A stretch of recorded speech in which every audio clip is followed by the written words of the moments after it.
2,000 years ago, this city was the center of the world. Every sunrise began with power, and every night ended in ritual. This is what life was truly like inside ancient Rome. Welcome to the Historian Talks, the place where the past comes alive through the stories that shaped our world. If you enjoy exploring history as much as we love telling it, make sure to hit the like button, subscribe to the Historian Talks, and share your thoughts in the comments below. Now, let's step back in time and uncover inside the daily life of ancient Rome. The sun rises over the city of Rome. Golden light spills across marble roofs and narrow streets, touching the great arches and domes that have stood for centuries. Smoke rises from bakeries, the smell of bread mixes with the scent of wet stone, and the sound of footsteps begins to echo through the city. The eternal city awakens. It is the year 100 CE. Rome is at the height of its power, a city of nearly 1 million souls, the largest in the ancient world. From senators to slaves, from merchants to soldiers, every Roman has a rhythm to their day. To walk through the streets of Rome at dawn is to see a living machine, vast, complex, and endlessly human. A typical Roman day begins early. For most people, sunrise marks the start of labor. The wealthy wake to the soft sound of servants preparing the morning meal. The poor wake to the noise of carts, hammers, and shouts from the market. Life in Rome is defined by class, yet all share the same streets, the same dust, and the same morning light.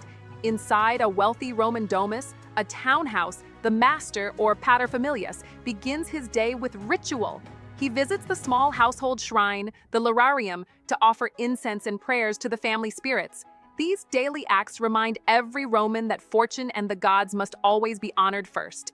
Servants move quietly through the halls, carrying water from the cisterns. There are no bathrooms as we know them. Instead, basins and clay pitchers serve for washing. Wealthy homes might have small private baths, but most people go later to the thermae, the public bathhouses that are as much social centers as places of hygiene.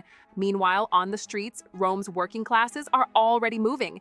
Bakers, known as pastores, start before dawn. The heat from their clay ovens pours into the alleys as they prepare loaves for the markets. Bakers are often freed slaves or immigrants, hardworking, respected, and vital to the Roman diet. Water carriers push heavy barrels down the streets. They fill them from the aqueduct-fed fountains that line the city. The sound of splashing water is constant, one of the few luxuries that all Romans share, thanks to the engineering genius of the aqueducts that bring fresh water from miles away. Children of the upper class begin lessons soon after sunrise. A private tutor, called a pedagogos, walks them through the basics of reading, writing, and arithmetic. Wealthy boys study Latin and Greek, the languages of power and culture. Girls, though less formally educated, often learn music, poetry, and household management, the skills expected of future wives and mothers. For the poor, education is rare. Many children work beside their parents, cleaning, selling, or apprenticing in small workshops. But even in the slums of the Suburra, Rome's poorest district, ambition burns bright. A clever boy might become a scribe, soldier, or merchant. The empire offers chances for those willing to climb. Breakfast, or ientaculum, is simple for most. Bread dipped in wine, a few olives, maybe some cheese. The wealthy might add honey, dates, or figs. Romans eat lightly in the morning. The main meal comes later, but the ritual of eating together, even briefly, binds the family. Outside, the city grows louder. Vendors call out prices, donkeys pull carts, and slaves sweep the streets. The air fills with voices: Latin, Greek, Egyptian, and dozens of other tongues from across the empire. Rome is a mosaic of cultures, where a Syrian merchant might sell spices beside a Gallic blacksmith or a Nubian perfumer. The Forum, Rome's public heart, begins to buzz with activity. Senators in white togas gather near the temples, discussing politics or gossiping about the emperor. Lawyers and clients meet to plan the day's cases. News from distant provinces arrives by courier, read aloud at the Acta Diurna, the daily bulletin posted for all to see, a kind of ancient newspaper. For ordinary Romans, mornings often mean work. Artisans open their shops, carpenters, potters, metalworkers, and cobblers. Many live above their workplaces in narrow, multi-story buildings called insulae. These apartment blocks are crowded and noisy, sometimes unsafe, but they form the backbone of Roman urban life. The smell of smoke and stew rises from every window. In the fields beyond the city, farmers already labor under the sun. They harvest wheat, olives, and grapes, the foundation of the Roman diet and economy. Even though most Romans live in cities, the empire depends on the countryside's constant work. Grain from North Africa, wine from Gaul, olive oil from Spain, all flow into Rome's markets through the vast network of Roman roads. As the morning continues, religion shapes the rhythm of life. Small shrines stand at every corner, and passers-by stop to offer coins or prayers. Festivals are common, honoring gods like Jupiter, Venus, or Mars. In these moments, the divine feels close. Romans believe their success depends on keeping the gods content. The city itself is a wonder of architecture and energy. Marble temples gleam in the sun, while columns rise over crowded streets. Yet behind the grandeur lies the ordinary pulse of human life. People hurry to work, argue over prices, laugh with neighbors. Children chase each other through alleyways. The mighty empire begins each day with countless small stories woven together by the hum of the city. By mid-morning, the streets are fully alive. The noise of wheels on stone, the cry of hawkers, the chatter of women at the fountains, all blend into a music unique to Rome. The smells are strong: bread, olive oil, incense, sweat, and dust. It's not always pleasant, but it's unmistakably alive. For the upper classes, the morning continues with business. Wealthy men often meet clients in the atrium of their homes. This custom, called the salutatio, is both political and personal. Clients, often poorer citizens, visit their patrons to ask for favors or work. In return, patrons offer money, influence, or introductions. These daily meetings bind Roman society together in a web of obligation and loyalty. Once the formal greetings end, the elite might head to the Forum or the Senate. Politics is a constant part of Roman life, from debates about taxes and wars to the latest scandal involving an emperor. Even in peaceful times, power in Rome is always shifting and ambition never sleeps. Meanwhile, the city's slaves, almost 1/3 of the population, keep everything running. They clean, cook, carry water, and serve in shops or homes. Some are treated harshly, others live almost like family, depending on their masters. Freedom can sometimes be earned through years of service, a process called manumission. For many, it's the dream that keeps hope alive. As the sun climbs higher, the pace of life quickens.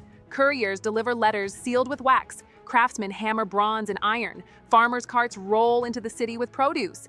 Everywhere, the rhythm of Rome continues, ordered yet chaotic, disciplined yet full of life.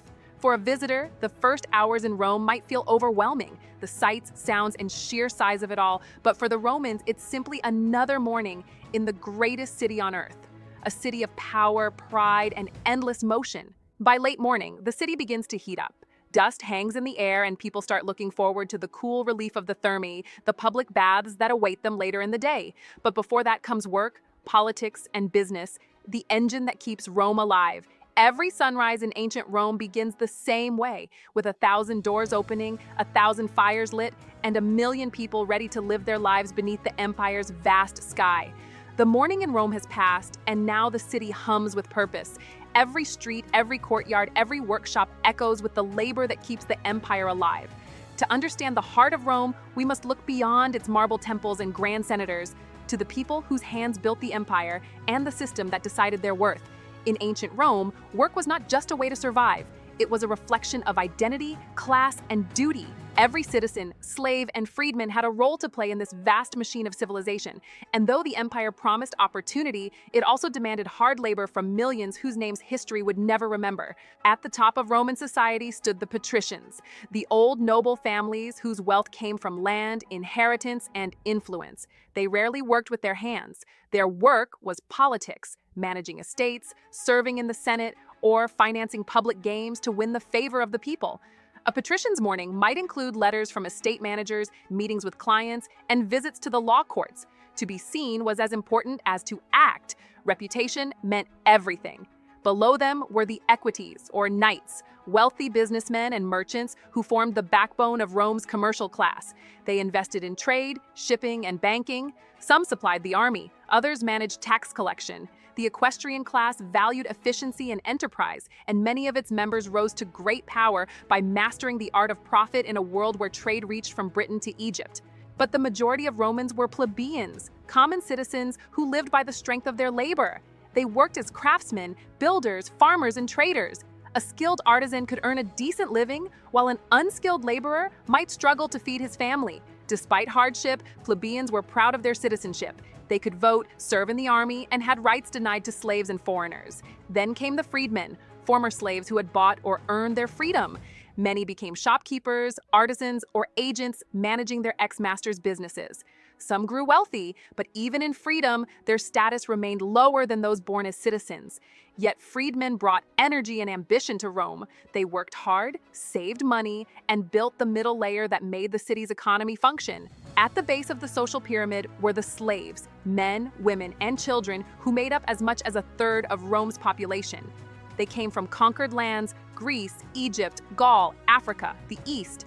Some served in homes, others toiled in fields, mines, or quarries. The harshest lives were those of the agricultural and mining slaves, where work was endless and death common. But domestic slaves, cooks, teachers, scribes, could sometimes live comfortably, even earn freedom. Slavery was woven deeply into Roman life. It was not hidden nor questioned. To the Romans, it was simply part of the natural order, a system justified by conquest and tradition. Yet it was also fragile, for every slave dreamed of freedom, and the empire's stability often depended on keeping that dream alive. In the bustling markets, one could see every layer of society at once. Merchants shouting prices, slaves carrying baskets, soldiers patrolling, senators passing in fine robes. The forum and the nearby streets were alive with business. Goods from across the known world poured into Rome, spices from India, silk from China, glass from Syria, papyrus from Egypt, and wine from Gaul. The Roman economy was a marvel of organization. Trade routes stretched across land and sea, supported by the empire's vast network of roads and ports. The phrase, "all roads lead to Rome," was not just poetry, it was truth. Couriers could travel hundreds of miles a day using well-built highways, while merchant ships carried grain and oil along the Mediterranean's blue waters. Yet for all this prosperity, inequality was immense. The wealthy dined on exotic meats, honeyed wines, and imported delicacies, while the poor often survived on bread, porridge, and whatever they could afford. But even the poorest Roman could visit the public baths, watch chariot races, or attend gladiatorial games, reminders that, at least in entertainment, everyone shared a piece of Rome's glory. Work itself was shaped by the rhythm of the Roman week. Markets, called nundinae, appeared every 8 days. Farmers brought goods from the countryside, filling the squares with noise and color. Housewives bargained for vegetables, slaves haggled for spices, and street performers entertained the crowds. The market was more than commerce, it was the heartbeat of Roman daily life. Women also played their part in the economy, though their roles were limited by law. Wealthy women managed households and sometimes controlled estates, especially if widowed. Poor women worked as vendors, weavers, or servants. Some even ran taverns or bathhouses. While they lacked political rights, Roman women could wield quiet power within family and business. By midday, the city reached its peak of energy. Workshops echoed with the clanging of metal and the thud of hammers. Builders raised new temples and apartments, stonemasons shaped marble, and potters turned clay into jars that would travel across the empire. Rome's constant growth demanded endless labor. One of the most respected jobs in Rome was that of the soldier. The Roman army was both a profession and a path to citizenship for non-Romans. Soldiers were well-trained, disciplined, and loyal. Their pay was modest, but their status was high. Veterans often received land or pensions, and their presence in the streets reminded everyone that Rome's peace, the Pax Romana, rested on the sword. Even the smallest tasks had meaning in Rome's social order. A cobbler's shoes might end up on the feet of a senator. A potter's jar might carry olive oil to the emperor's table. In this way, every worker, no matter how humble, contributed to the grandeur of the empire. Despite class divisions, Romans shared one belief: the dignity of labor. Manual work might not bring prestige, but it was necessary, honorable, and divine. The god Vulcan watched over smiths, Ceres blessed farmers, and Mercury guarded merchants. Work connected mortals to gods and kept the world turning. As the afternoon approached, some shops closed early, especially during summer heat. Workers rested while others gathered in taverns, smoky rooms filled with laughter, dice games, and wine. Here, class mattered less. A freedman might drink beside a soldier, a craftsman beside a clerk. Rome's taverns were equalizers, places where stories, gossip, and deals flowed as freely as the wine. Meanwhile, the wealthy retreated to shaded gardens or cooled atriums where fountains trickled and slaves fanned away the heat. They might discuss philosophy, read scrolls, or plan evening banquets. Roman culture valued leisure almost as much as labor. For the elite, A balance between work and pleasure marked true civilization. Still, beneath this apparent harmony lay tension. The gap between rich and poor was enormous, and resentment simmered. Food shortages, corruption, and rising rents often led to unrest. The emperors knew this well. That's why they maintained the famous policy of bread and circuses, free grain and grand spectacles to keep the people content. As the workday faded, Rome began to shift again. Slaves hurried to prepare baths for their masters, merchants tallied earnings, and laborers trudged home covered in dust.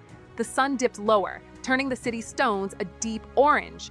The day of toil was ending, but Rome, restless, magnificent Rome, never truly slept. For every Roman, whether senator or slave, work defined existence. It gave shape to ambition, meaning to survival, and rhythm to life itself. The empire's grandeur was not built only by emperors and generals, but by countless unseen hands that carved, hammered, and dreamed their way into history.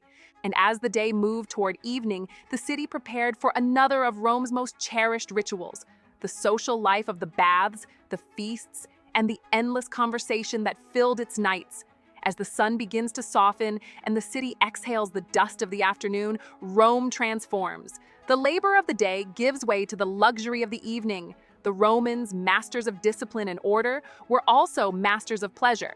For them, the art of living well, ars vivendi, was a philosophy as essential as politics or war.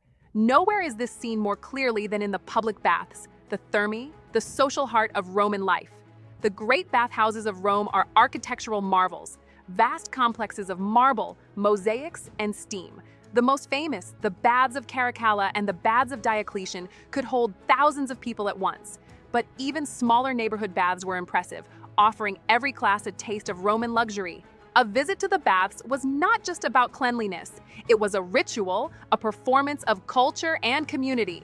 As afternoon fades, men and women, at separate hours, begin to gather at the entrance, carrying towels and oil flasks. Slaves wait outside to guard clothes or help their masters undress. The process follows a rhythm. First, the apoditerium, the changing room. Here, people strip off their garments, placing them on shelves or with attendants. Conversation flows easily. Politics, gossip, philosophy, all mixed together in a hum of voices echoing off marble walls. From there, the bathers move to the tepidarium, a warm room where heat begins to loosen muscles. Then comes the caldarium, a hot, steamy chamber heated by underground furnaces. Sweat glistens on every body, and the air smells faintly of olive oil and smoke. Bathers use a curved metal tool called a strigil to scrape away oil and dirt, a uniquely Roman method of exfoliation. Afterward, they cool off in the frigidarium, plunging into cold pools of water that shock the body awake. The sudden chill is refreshing after the heat, and laughter echoes through the room. Finally, they dry off, anoint themselves with scented oils, and often end the visit with a massage. But the thermae are more than baths. They are cultural centers. Inside, one can find libraries, gardens, exercise courts, and even snack bars. Men discuss business, poets recite verses, and politicians whisper deals. In these halls, Rome's power and leisure intertwine. For the poor, the baths offer a rare equality. Entry fees are low, and even slaves may attend at certain times. Here, status softens. A senator might soak beside a soldier, a philosopher beside a baker. The heat melts class boundaries, if only for a moment. After bathing, Romans are refreshed, their skin glistening with oil, their minds sharpened. Evening is near, and thoughts turn toward the next great pleasure, the meal. For most, supper, cena, is the main event of the day. But the meaning of dinner depends entirely on who you are. The poor eat simply bread, beans, onions, maybe some salted fish. Street vendors sell lentil soup and stews thick with barley. For the wealthy, however, dining is an art form, a performance of status, taste, and generosity. A grand Roman feast begins in the triclinium, the dining room. Its name comes from the arrangement of 3 couches, triclinium, where guests recline on their left sides, eating with their right hands. The air is filled with the scent of perfume and flowers. Candles flicker against painted walls, showing gods, myths, or pastoral scenes. A typical elite dinner has multiple courses, sometimes as many as 7. The first course, gustatio, features appetizers like eggs, oysters, olives, and salads with honey and vinegar. Then comes the main meal, prima mensa, with roasted meats, seafood, and exotic delicacies from across the empire. Flamingo tongues, stuffed dormice, and peacock. Not all were common, but wealthy Romans loved to display extravagance. Between courses, slaves circulate with jugs of wine mixed with water and herbs. Guests talk, laugh, and debate philosophy. A good dinner is not only about food, it's about wit, conversation, and company. To dine well is to live well. Dessert, secunda mensa, brings fruits, nuts, and honey cakes. Music fills the air, sometimes performed by hired musicians or dancing girls. Poets might recite verses, or jesters entertain the crowd. Wine flows freely, though moderation is praised, at least in theory. Not all banquets are dignified. Some devolve into drunken excess, with shouting, singing, and even fights. Ancient satirists like Juvenal and Petronius mocked such scenes, feasts where the rich wasted food while the poor went hungry. Yet even critics agreed. No one understood indulgence quite like the Romans. Outside the villas of the wealthy, the common people find their own pleasures. Taverns, called popinae, line the streets. Their counters display hot dishes in clay pots, and the smell of stew and wine drifts into the alleys. Workers gather here to drink, play dice, and talk about the day's gossip. Entertainment is everywhere. Musicians play in courtyards, jugglers perform in the markets, and storytellers draw crowds with tales of heroes and gods. Evenings in Rome are noisy, alive, and unpredictable. For couples, romance often blooms after sunset. Roman love is passionate but complex, part poetry, part politics. Lovers exchange small gifts, carved cameos, or secret letters written in wax tablets. Love affairs cross class boundaries more often than society admits, and jealousy is a favorite theme of poets like Ovid and Catullus. In this world of pleasure, beauty holds great importance. Both men and women use cosmetics. Scented oils, hair dyes, and creams. Mirrors made of polished bronze reflect painted faces. Public image matters. To appear elegant is to command respect. As night deepens, music and laughter spill into the streets. The glow of torches flickers against stone walls. For the wealthy, feasts may last until midnight, ending with poetry or soft lyre songs. For the poor, sleep comes early in small rooms above the noise of the city. But in every home, rich or poor, the day ends with a full stomach and the satisfaction of surviving another day under the Roman sky. The Roman evening reveals the heart of their civilization, not just their discipline or ambition, but their capacity for joy. They worked hard, conquered vast lands, built monuments of stone and steel. Yet when the day was done, they celebrated life itself.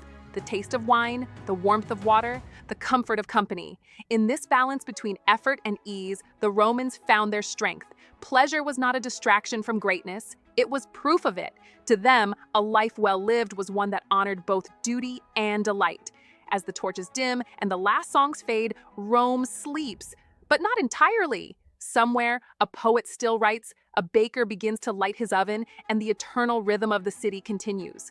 The dawn of a festival day in Rome feels different from any other. Even before sunrise, the streets are alive. The air hums with excitement. Shopkeepers close early, workers take the day off, and crowds pour toward the great amphitheaters. Today, Rome will celebrate.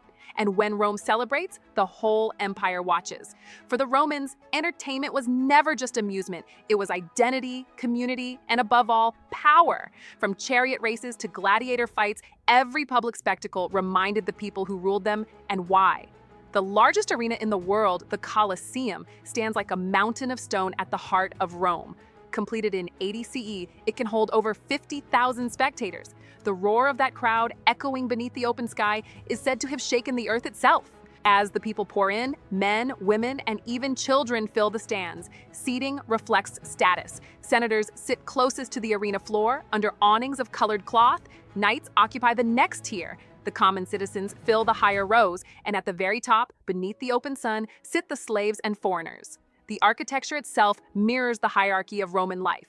The emperor arrives last. His appearance is greeted with thunderous cheers. For the people, this is a moment of communion. The emperor, the father of the nation, sitting among them. Bread has been distributed, wine flows, and all eyes turn to the sand. The games begin with spectacle. Trumpets blare, banners wave, and parades fill the arena.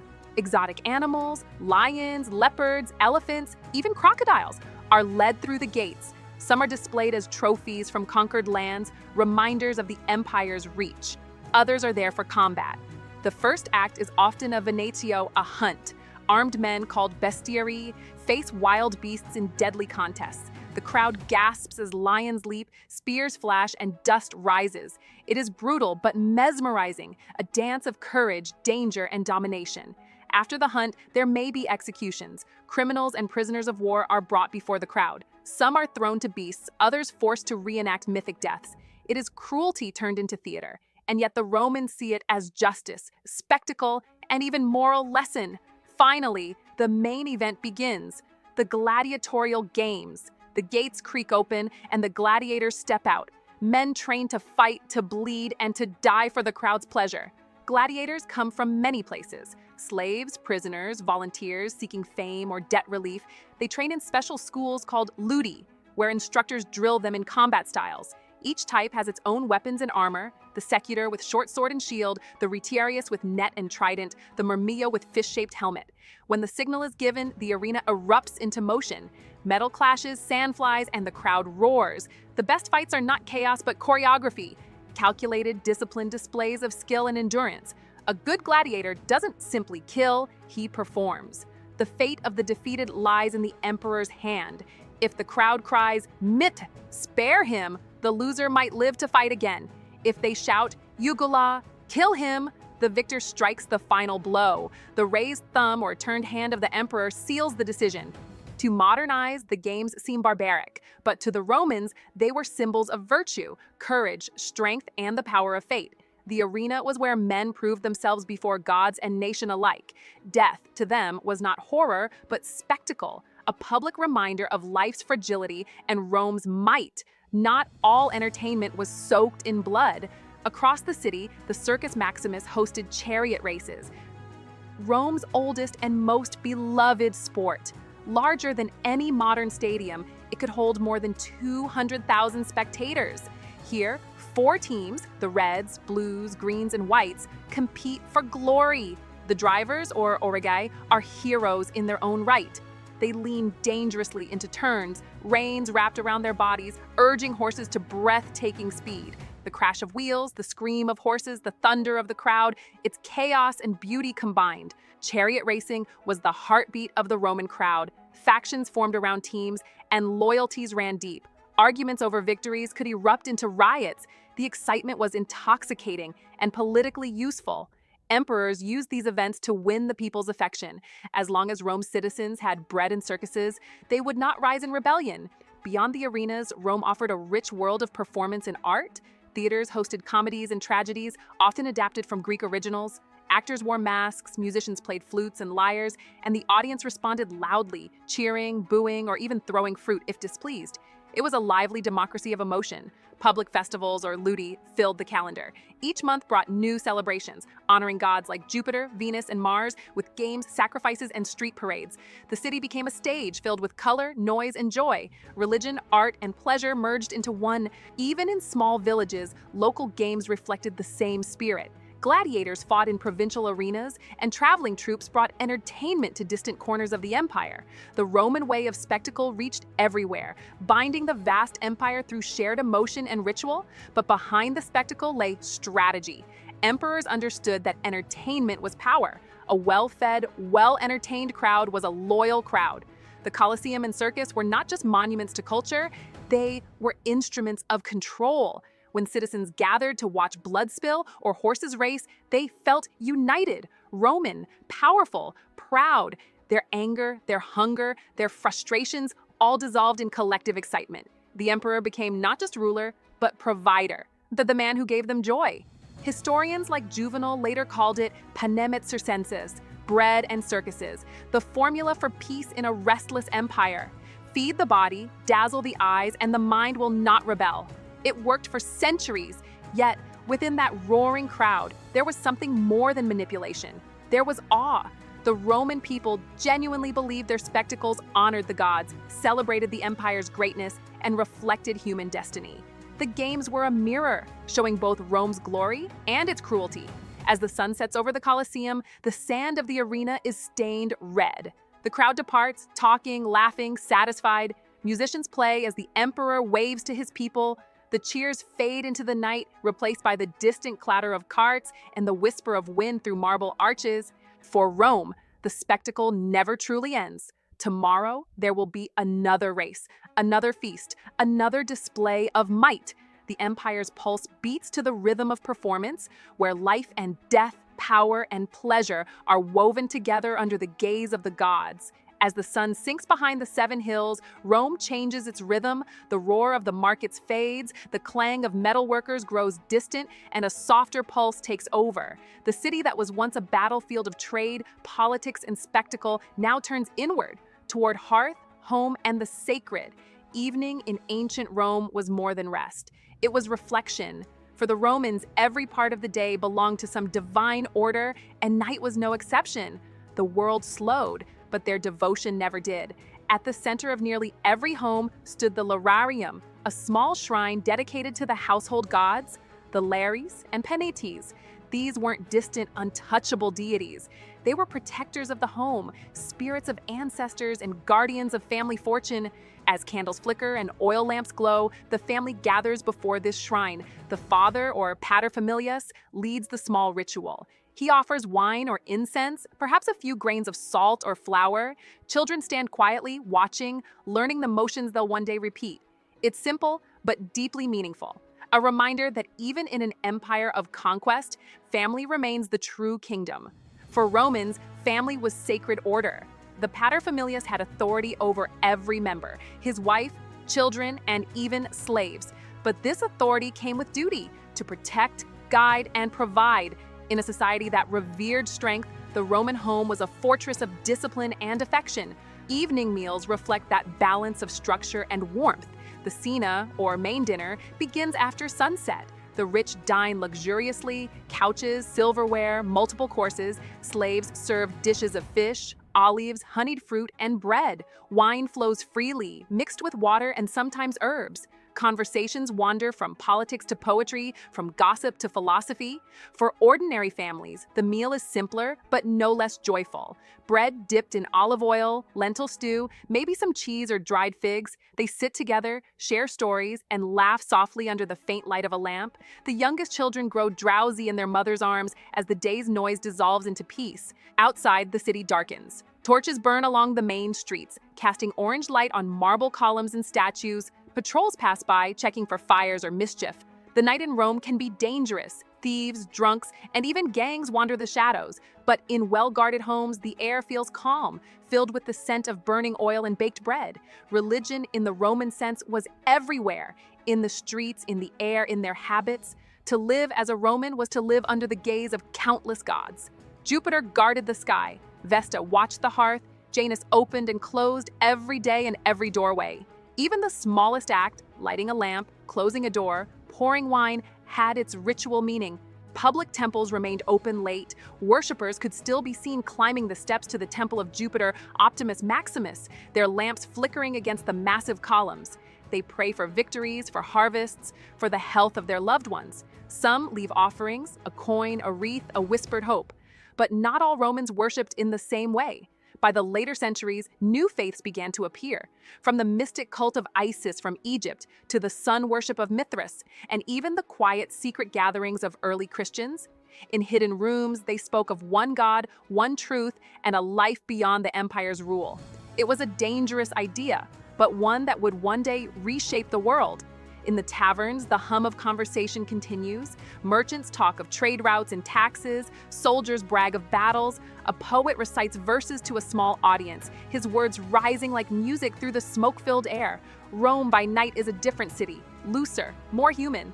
At the same time, somewhere near the Forum, a philosopher sits under a portico, talking to his students. Virtue, he says, is not about wealth or glory. It is about control of the self.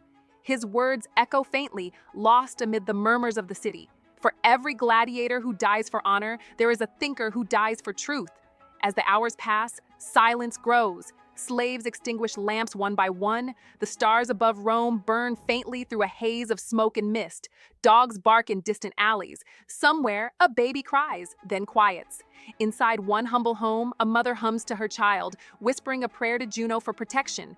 In another, a young man writes by lamplight, a letter to his brother in the army, or perhaps a verse for a girl he loves. Across the city, thousands of small, tender moments play out. Unseen, unrecorded, yet all part of the rhythm that made Rome more than just stone and empire.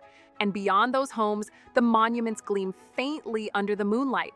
The Colosseum, silent after its day of blood, the temples cold and grand, the aqueducts stretching like veins across the land, each one a reminder that even as men rest, Rome never sleeps. Faith and family, ritual and rest, these are the pillars of Roman life. The empire's strength was not only in its armies or its architecture, but in these nightly acts of devotion that bound people together. For all its power, Rome was still a collection of homes, of fathers teaching sons, of mothers tending fires, of children learning prayers. Empires rise and fall, but the warmth of the human heart remains eternal. As midnight comes, the last lights fade, only the gods keep watch now, their marble faces calm and eternal. The city sleeps, dreaming of victory, of love, of tomorrow's dawn, when the Roman sun will rise again and life will begin anew.